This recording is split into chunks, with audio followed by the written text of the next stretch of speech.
The Hello polished wooden everyone, bench, and cool welcome and to my unyielding General against her Hospital skin, was official the channel. only I solid hope thing in a everyone is world that having had a dissolved wonderful into a day. shimmering, Before we accusatory begin, haze. please hit the The subscribe button cavernous and give this courtroom, video with a its thumbs high, up. vaulted ceilings and stern-faced portraits of legal luminaries past, seemed to press in on her, the air thick with the collective breath of the spectators, the rustle of fine fabrics, and the weight of a truth so devastating it felt like a physical entity lodged in her throat.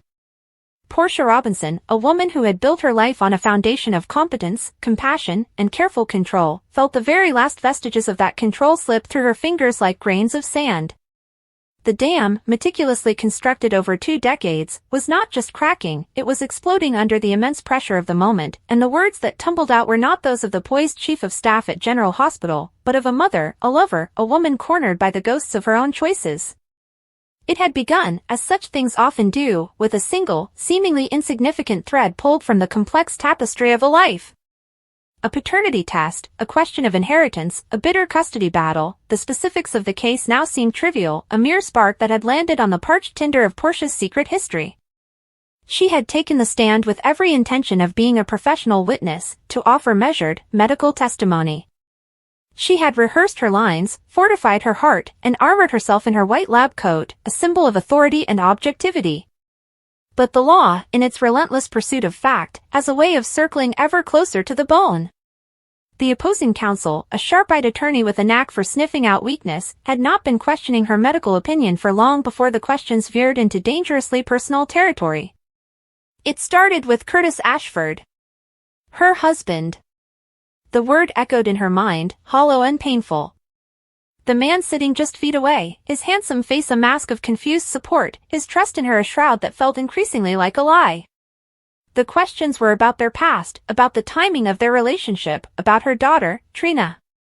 The attorney's voice was a steady, insistent drip, each question widening a fissure in her composure. Dr. Robinson, can you confirm the nature of your relationship with Curtis Ashford during the spring of 20 years ago? It was complicated. We were on a break. A break that coincided with a known period of your involvement with another man, is that correct? Portia's eyes had flickered involuntarily then, away from the attorney's predatory gaze, across the sea of faces, and landing for a terrifying second on the one man whose presence in the courtroom made this entire charade a ticking time bomb, Marcus Taggart. His expression was unreadable, a carefully neutral stonewall, but in his eyes, she saw the reflection of their shared past, a past she had tried so desperately to bury. I object, Your Honor, her own lawyer had stated, his voice strained. Relevance. I'm establishing a pattern of behavior and timeline, Your Honor, the opposing counsel replied smoothly. It goes directly to the witness's credibility and her potential motivations in this case. Overruled. The witness will answer. And she had tried. She had given clipped, evasive answers, clinging to the technicalities of dates and definitions. But the attorney was a bloodhound. He circled back, again and again, weaving a net of circumstantial evidence and pointed insinuations around Trina. Her brilliant, beautiful, resilient daughter. Trina, who was sitting in the gallery, her face a heartbreaking canvas of confusion and dawning fear. Every time Portia looked at her, she felt a fresh wave of nausea. She was not just protecting a secret, she was protecting Trina's world, her identity, her sense of self. Or so she had told herself for 20 years. Now, in this brutal arena, that justification was crumbling to dust. The breaking point came with a seemingly innocuous question about a specific medical conference she was alleged to have attended in Philadelphia. A conference that, according to the attorney's meticulously presented records, never happened. He presented flight manifests, hotel receipts, none of which bore her name, but all of which placed Taggart in the same city at the same time she had told Curtis she was away. So, Dr. Robinson, if you weren't at this conference, can you tell the court where you actually were during those 3 days in May, 20 years ago? The silence that followed was absolute, broken only by the frantic, deafening drumbeat of her own heart. She opened her mouth, but no sound emerged. Her carefully constructed alibi, a story she had told so often she had almost come to believe it herself, evaporated on her tongue. She looked at Curtis. The confusion in his eyes was shifting, transforming into something darker, something akin to horrified comprehension. He was a private investigator, he understood the patterns of deception better than anyone. He was connecting the dots she had spent a lifetime scattering. Then, she looked at Taggart. And for the first time, his stoic mask slipped. It was just a flicker, a slight tightening around his mouth, a brief, almost imperceptible nod. It wasn't an accusation. It was a release. It was permission. That was when the first tear escaped, tracing a hot path down her cheek. It was followed by another, and then another, until she was weeping openly, her shoulders shaking with the force of a sorrow so profound it seemed to emanate from her very soul. The gasp that rippled through the courtroom was like a wave, but Portia hardly heard it. The world had shrunk to the witness stand, to the truth that was clawing its way out. I can't, she choked out, her voice a ragged whisper that the microphone picked up and amplified into every corner of the room. I can't do this anymore. Dr. Robinson, you are under oath, the judge intoned, though his voice held a note of pity. I know, she sobbed, the words coming in a torrent now, unstoppable and raw. I know, and I'm sorry. I've been living a lie. A terrible, terrible lie. She turned her tear-streaked face towards Curtis, her eyes begging for a forgiveness she knew she did not deserve.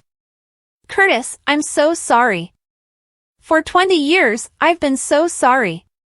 The confession unfolded not as a coherent narrative, but in fractured, emotional bursts, each one landing like a blow in the stunned silence of the court. It was Taggart.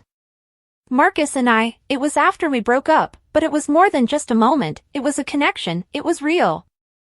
She clutched the edge of the stand, her knuckles white, as if it were the only thing keeping her from being swept away. And then I found out I was pregnant. I was scared. I was confused. You and I were trying to find our way back to each other, Curtis and I. I thought I was protecting everyone. I thought I was making the choice that would cause the least amount of pain. The truth, the shocking, core-shattering truth, was now hovering in the air, undeniable. She took a shuddering breath, her gaze finding Trina's in the crowd. The look on her daughter's face, a devastating cocktail of betrayal, shock, and utter devastation, would be seared into Portia's memory forever. I told you Trina was yours, Curtis. I let you believe it. I let her believe it. I built our entire family on that lie. But she's not your biological daughter. The collective intake of breath was audible. A reporter in the back row dropped a pen, the clatter echoing like a gunshot. Trina, Portia's voice broke completely on her daughter's name. Oh, my baby, I am so sorry. Your father, your biological father, is Marcus Taggart. In that single, seismic moment, the foundations of multiple lives were obliterated. The truth, once spoken, could not be unspoken.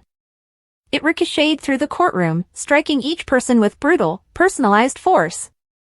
For Curtis Ashford, the world did not so much shatter as it inverted. The love of his life, the woman he had built a future with, had looked him in the eye every day for 20 years and perpetuated the most fundamental betrayal imaginable. The child he had raised, whose first steps he had witnessed, whose skin knees he had bandaged, whose brilliant, strong-willed nature filled him with such pride, was not his flesh and blood.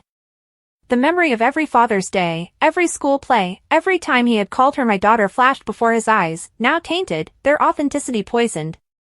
He stared at Portia, but he no longer saw the woman he loved.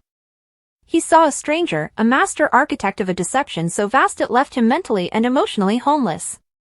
The trust between them, the very bedrock of their marriage, was not just broken, it had been revealed to be a mirage, a phantom pain where something real was supposed to be. He stood up, his movements stiff and robotic, the color drained from his face. He didn't say a word. He simply turned and walked out of the courtroom, the door closing behind him with a soft, final click that was louder than any scream. For Trina Robinson, the revelation was an existential cataclysm. Her entire identity, the narrative of her own life, was a fiction authored by her mother. The man she had called Daddy her whole life, the man whose presence was a constant, reassuring anchor, was not her biological father. And the man who was, Marcus Taggart, was a figure from the periphery of her life, a former police detective, a man with a complicated history, someone she had known and even respected, but never as family. Her mind reeled, trying to reconcile the person she knew herself to be with this new, horrifying information. Every childhood memory, every feature she'd ever tried to trace in her own face, every ingrained mannerism she thought she'd inherited felt like a lie. The ground beneath her feet had vanished, and she was in freefall. The betrayal by her mother was so profound it was almost abstract, a pain too large to process. She felt a hand on her arm, Jocelyn's, she thought distantly, but she shrugged it off, her vision blurring with tears of rage and confusion. She couldn't look at her mother. She couldn't look at Taggart. She could only stare at the empty space where Curtis had been, feeling as though her own heart had just walked out the door. For Marcus Taggart, the confession was a bittersweet tempest of vindication and profound sorrow. For years, he had harbored suspicions, had felt a pull towards Trina that defied logic, but Portia's steadfast denials and his own respect for the family she had built with Curtis had kept him silent. He had loved Portia once, deeply, and a part of him had never stopped. To hear the truth finally spoken aloud was a release from a prison of doubt, but it was a release that came at an unimaginable cost. He saw the devastation on Trina's face, the daughter he never knew was his, and his heart ached with a fierce, protective instinct that was 20 years too late. He saw the utter ruin of Curtis, a man he considered a friend, and felt a pang of shared, masculine agony. His gaze met Portia's across the room, and in that look was a complex history of love, regret, and a shared, terrible burden that was now, finally, out in the open. He had gained a daughter, but in the process, he had witnessed the destruction of the world she knew. The judge, recognizing that the legal proceedings had been utterly subsumed by a personal tragedy of Shakespearean proportions, called for an immediate recess. The gavel fell, its sharp crack doing little to cut through the thick, emotional haze that had settled over the room. The gallery erupted into a cacophony of frantic whispers and the scrambling of reporters desperate to be the first to break the story. Portia remained on the stand, collapsed in on herself, her body racked with sobs. The shocking truth was out, and in its wake, it had left a landscape of utter desolation. She had lost everything. She had lost Curtis, his trust, his love, the future they had planned. She had lost Trina, whose respect and love she had forfeited in the most brutal way possible. She had lost her own integrity, the respect of her colleagues and peers who had just witnessed her very public unmasking as a liar of the highest order. The professional reputation she had worked a lifetime to build was in tatters.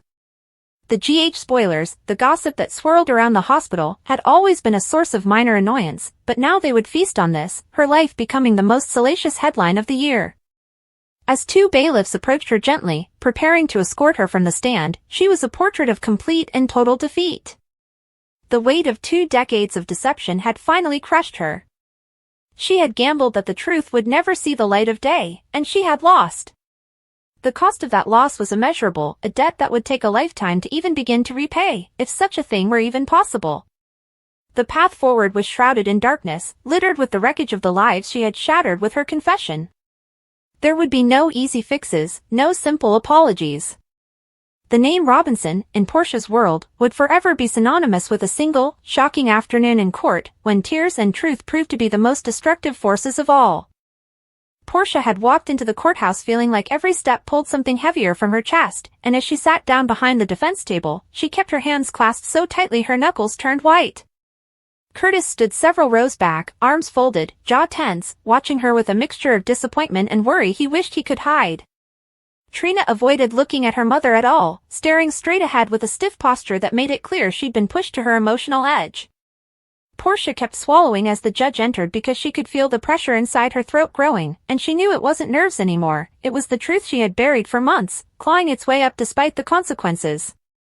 The courtroom was too cold, too bright, and too unforgiving, and she felt every gaze on her like a weight she could no longer bear. The prosecutor rose smoothly, her voice calm but sharp as a blade as she outlined the case, misleading the investigation, withholding medical information, and obstructing justice at a critical moment when lives were hanging in the balance. Portia could feel each accusation land like a stone against her ribs, and when she saw Trina's shoulders flinch, that pain hit harder than any legal threat. The judge asked her attorney if the defense wished to make a statement, but before he could open his mouth, Portia stood. "Your Honor," she said, her voice trembling, I need to speak." Her attorney whispered urgently, "Portia, don't, let me handle this." But she shook her head because she wasn't doing this to win anymore, she was doing it because losing everything was easier than living with one more day of lies. The judge raised an eyebrow, surprised but permitting her to continue, and that small gesture cracked the last of Portia's composure. "I lied," Portia said, and the room fell silent in a way she had never heard before, a silence that seemed to take the air from the walls. "I lied because I thought I was protecting my daughter, protecting my family." Tears slipped down her cheeks, and she didn't bother wiping them away because they fell too fast now. She could no longer stop them, not after months of bottled-up panic and guilt. Trina finally looked at her, and the mixture of fear, betrayal, and heartbreak in her eyes nearly knocked Portia off her feet. Curtis stiffened, whispering under his breath, "Portia, what are you doing?" But she pushed forward because backing out had taken her life apart piece by piece. Telling the truth was her only chance to put any part of it back together. "I knew the test results," Portia continued, voice cracking. "I knew the DNA markers didn't match, and I hid it because I thought if I waited long enough, if I hoped hard enough, I could fix everything without destroying what we had." Gasps rippled through the gallery, and Jordan closed her eyes slowly, as if she'd known this might come but still wasn't ready to hear it aloud. The judge leaned forward, stunned but maintaining the firm tone required in his courtroom. "Dr. Robinson, are you saying you knowingly withheld medical evidence relevant to this case?" Portia nodded, shoulders trembling. "Yes. I did. I thought I could control the damage, but all I did was make it worse." Her voice wavered again. "I'm sorry. I'm so sorry." The prosecutor stepped forward, seizing the opening like a hawk. "Dr. Robinson, you understand that what you've just admitted to carries significant legal consequences?" Portia nodded again, tears streaming uncontrollably now. "I know. And I accept whatever this court decides." Curtis stood up from his seat suddenly, unable to stay silent. "Portia, don't do this," he said, anguish cutting through his usual composed tone. "You don't have to throw your whole life away like this." She turned toward him, voice soft but resolute. "Curtis, I already lost you. I already lost us. This isn't about saving my life, it's about saving my soul." Her words hit him so hard he stepped back involuntarily, his expression contorting between heartbreak and helplessness. Trina slowly stood, her voice trembling as she whispered, "Mom, why didn't you just tell me?" Portia let out a broken sob. "Because I was afraid you'd hate me," she answered. "And losing your trust was the one thing I couldn't survive." Trina's eyes glistened, but she didn't move closer. "I don't know how to feel right now," she said, voice cracking. I can't believe you thought lying was better than trusting me." Portia reached out instinctively, but Trina stepped back, and that small movement sliced open another wound in Portia's heart. The judge cleared his throat gently before the emotional derailment went too far. "Ms. Robinson, you will have a chance to speak with your daughter privately after court. For now, your testimony needs to remain focused." Trying to regain enough composure to continue, Portia wiped her face with trembling fingers. "The truth is, I didn't just hide the DNA results. I interfered with the timeline of the investigation. I delayed sending the correct data to the lab. I altered the order in which tests were reviewed because I needed time to decide what to do." The room erupted again, and the prosecutor turned to the judge. "Your Honor, this is clear evidence of obstruction." The judge hammered his gavel, calling for order. "Dr. Robinson, why would you take such drastic actions?" Portia inhaled shakily. "Because I thought if I had just a little more time, I could talk to my daughter privately. I could explain. I could somehow make it make sense." She shook her head, crying harder. "But instead I made things worse for everyone." Curtis approached the defense table, unable to remain seated anymore. "Portia, please," he murmured so only she could hear. "There are other ways to handle this." She looked at him, broken but determined. "Not for me," she whispered. "I'm done running." The prosecutor crossed her arms. "Dr. Robinson, did you or did you not intentionally deceive law enforcement?" Portia hesitated, then nodded. "I did." Curtis closed his eyes, exhaling sharply, while Trina whispered, "Mom," with a mix of horror and sorrow. The judge took a deep breath, rubbing his temples before addressing her once more. Dr. Robinson, your honesty today is noted. But the gravity of what you've confessed cannot be ignored. This court does not look kindly upon tampering with evidence, especially during an active investigation. Portia nodded, tears sliding silently now. I know. But I couldn't sit here another day pretending I wasn't responsible for all this pain. She looked directly at Trina. You deserve the truth. Even if it destroys me. Trina's lips trembled, conflict playing out clearly on her face. I didn't want any of this, she whispered. I just wanted you to trust me. I just wanted us to be honest with each other. Portia sobbed again, her voice barely audible. I know. And I failed you. I failed everyone. Jordan stepped forward from the back of the room, her expression controlled but heavy with emotion. Portia, she said quietly, you should have come to us sooner. We could have helped you navigate this. You didn't have to carry this alone. Portia shook her head helplessly. I couldn't. I was too ashamed. Another wave of murmurs filled the courtroom before the judge finally brought things back under control. We will need to recess briefly, he announced. Given the defendant's unexpected admissions, the court must review the full extent of legal ramifications. As the gavel struck again, Portia let out a shaky breath that sounded like the first gasp after resurfacing from deep underwater. She sank into her chair, hands shaking uncontrollably, while her attorney whispered urgently, Portia, why would you do that? We could have fought this. She looked at him with hollow eyes. There was nothing left to fight for but the truth. Curtis approached cautiously, kneeling beside her chair. Portia. I don't know what to say. She bowed her head, tears dropping onto her hands. I never meant to hurt anyone, she whispered. I just kept convincing myself that one more lie, one more delay, would give me enough time to fix everything. But it only made me lose everything that mattered. Curtis swallowed hard, wanting to take her hand but unsure if he had the right anymore. You should have trusted us, he said softly. All of us. Portia sobbed again. I know. Trina stood a few feet away, arms crossed tightly as if holding herself together. Mom, she said quietly, I don't know where we go from here. But I don't want you to go to prison. Portia looked up sharply, stunned. Trina, she whispered, voice breaking. I thought after this you'd never want to see me again. Trina shook her head, tears forming again. I'm angry. I'm hurt. I'm confused. But you're still my mother. Curtis approached their daughter gently.